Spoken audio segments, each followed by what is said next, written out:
Welcome to my explanation of diffraction. A water wave is shown travelling to the right. As you already know, the wavelength lambda is the distance between two adjacent crests.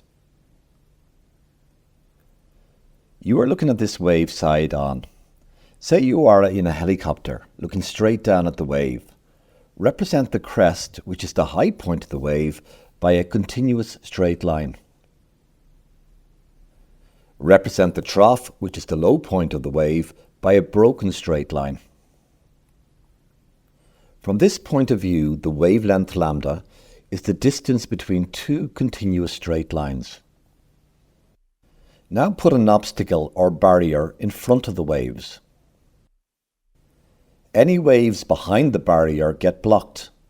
The waves that are not blocked by the barrier pass through. Look at the highlighted area. Something looks a bit odd. There are waves bopping up and down, and right beside these waves, the water is totally calm. This is not right. When water moves up and down, as in a wave, it will attract water molecules close by. As a result, the waves bend around the barrier. This is called diffraction. Diffraction is the spreading of waves around corners. Now put in a barrier with a gap. Call D the length of the gap in the barrier. As you can see, D is much bigger than the wavelength lambda of the wave. Any waves behind the barrier get blocked. The waves that are not blocked by the barrier pass through. And once again, there is a spreading of the waves either side of the gap. So, diffraction is the spreading of waves around corners or through gaps. When the size of the gap D and the wavelength lambda differ greatly, the amount the wave spreads out is small. Diffraction is quite weak. Reduce the size of the gap so that it is approximately equal to the wavelength. This time the waves passing through the gap spread out into lovely circles.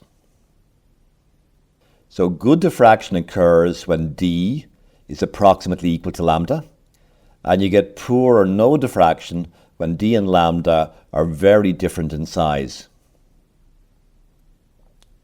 Now pass the water wave through two gaps in a barrier where the size of each gap is approximately equal to the wavelength. The two gaps or slits are called S1 and S2. S1 and S2 act as coherent sources of waves, as the waves spreading out through each gap will be the same in every respect. Two sets of circular waves spread out from S1 and S2 due to diffraction. Interference will now occur between the two sets of waves, as they have come from coherent sources. Constructive interference will occur where a crest from one wave meets a crest from another wave, or a trough from one wave meets a trough from another wave. Some points of constructive interference are shown. A line of all such points undergoing constructive interference is shown.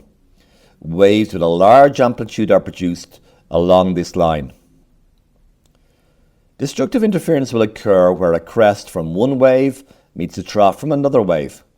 Some points of destructive interference are shown. A line is drawn through these points of destructive interference. The line along these points results in waves cancelling each other out, producing no wave. Another line of waves undergoing constructive interference produces a wave of high amplitude. And another line of destructive interference produces a wave of zero amplitude or no wave. The results of all this is an interference pattern, with waves of large amplitude caused by constructive interference and waves of zero amplitude caused by destructive interference. Diffraction followed by interference, producing an interference pattern, is excellent proof that something is a wave. This idea was used to show that light is a wave motion. Shine light onto an obstacle with two slits. Call the slits S1 and S2. Circular waves spread out from each slit.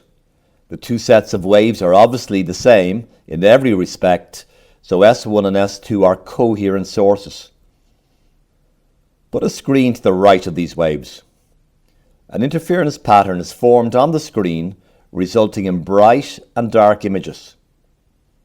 A bright image has been formed due to constructive interference between the two sets of waves.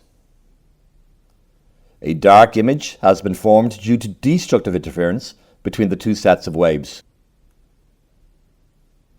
The fact that light can form an interference pattern of bright and dark images after passing through two slits is excellent proof that light is a wave. This was demonstrated by Thomas Young and is called Young's experiment. A bright image is formed midway between the slits as the waves from each slit travel an equal distance. There are an equal number of waves travelling along each path. Therefore, the waves arrive in phase, undergoing constructive interference, giving a bright image. Choose another bright image. Obviously, the distance from S1 to this image is further than the distance from S2.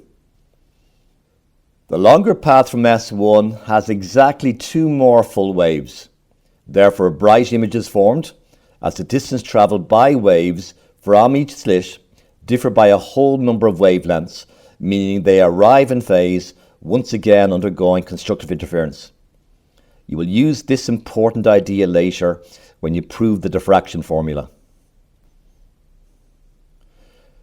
This idea was also used to show that sound is a wave motion.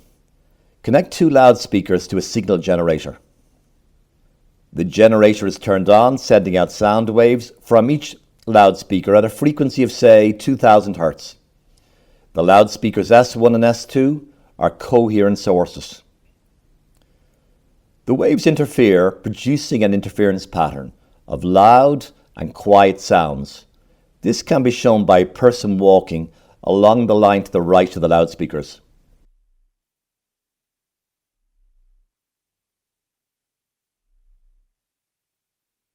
A loud sound is heard where the waves have undergone constructive interference, and no sound is heard where the waves have undergone destructive interference.